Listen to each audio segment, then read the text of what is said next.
Okay, so last video, it didn't start. We have fuel, we have spark, we have air, but we don't have anything to run on this. So I think the first thing to do is check to see if all cylinders have spark, and then the coil packs do look pretty damn crusty. You see that? And there was a security system in here that had a wire cut here. So, like, is this a cut wire to this coil pack right here? This white wire, this yellow wire right here. There's a cut wire to the coil pack? Yeah, right there. See it? Maybe that's our issue right there. Well, I'd like to put new plugs in it anyway, because I highly doubt that you... If we stick that together, it should run. Okay, so here's what we're going to do. We're going to check that coil pack wire. After that, when it fires up, hopefully, then we're going to put new plugs into it. Yeah. Okay, so let's fix this wire, and then we'll be right back. So Steven has fixed that broken wire that we found. Has he done plugs and wires? No. Let's see if that wire fixes the solution. So, by rights, just turn on the booster pack. Actually, let's try it without the booster pack. Fuel pump? No, we need booster. Ooh, she tried.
Garbage lives!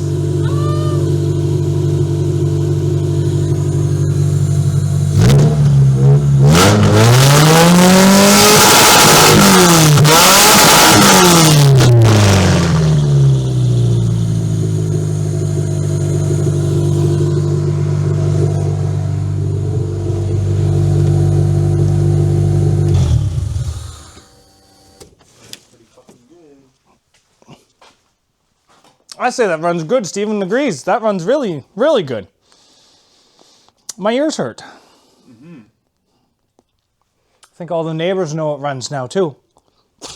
So what I was doing there is I have power to the main wire here on the alternator. So if you take this red wire and you touch it off the main power, you can actually hear the alternator turn on and slow down the RPM of the engine. So I just wanted to make sure that the alternator works, so that works. So, turns out this car runs really good. So I shouldn't have been worried about anything. I told you, this is a garbage car, it's fine. Yeah, garbage. So there's still a lot more to be done underneath this hood. We have to move the MAF sensor.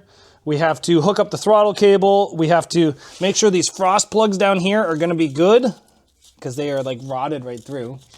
Look at those frost plugs. It's fine. That's fine? Okay. We got the transmission looped. Steven tells me there was an issue with one of the U-joints in the steering, and I don't want that to take me out of the derby ring, so we have to take a look to see which U-joint that is. Oh, I see it there. I drove this 170. Miles, not like you didn't do 170 kilometers an hour. You just drove it for 170 miles on the road. 170 kilometers an hour in Mexico. In Mexico, that's fine. Mexico. As long as it's Mexico. But yeah, so there's still a lot more to do underneath this engine bay. We're gonna probably hop to this today, and we're definitely gonna have to change out that steering U-joint. That's gonna be a horrible job. Ready? You take a look at it. I'll jiggle her. No, it's not good. Jiggle, jiggle. Wow, I could have died. We all could have died. No, like the cap's falling out of the one. So, steering column, map sensor, throttle cable, and other junk. Hole in hood. Loop line, hole in hood, cut the battery tray off. I'll leave the battery tray. Nah. Yeah. Quinn got hit so hard once, it came over and like fucking smashed the side of the starter off. We'll cut the battery tray out. We'll clean up some of the wiring. We'll be back here in a bit. So, yeah, it runs. It's hitting that power wire.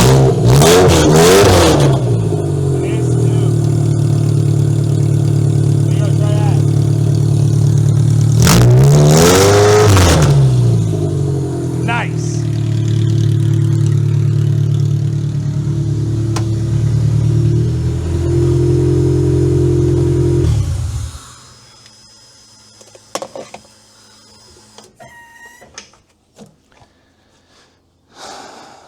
So, we just found out one issue, how we routed the throttle cable, how we routed the power wire to the batteries hitting the throttle cable, so that's got to be changed. But you know what? Steven did a great job. This thing runs amazing. The garbage car runs amazing.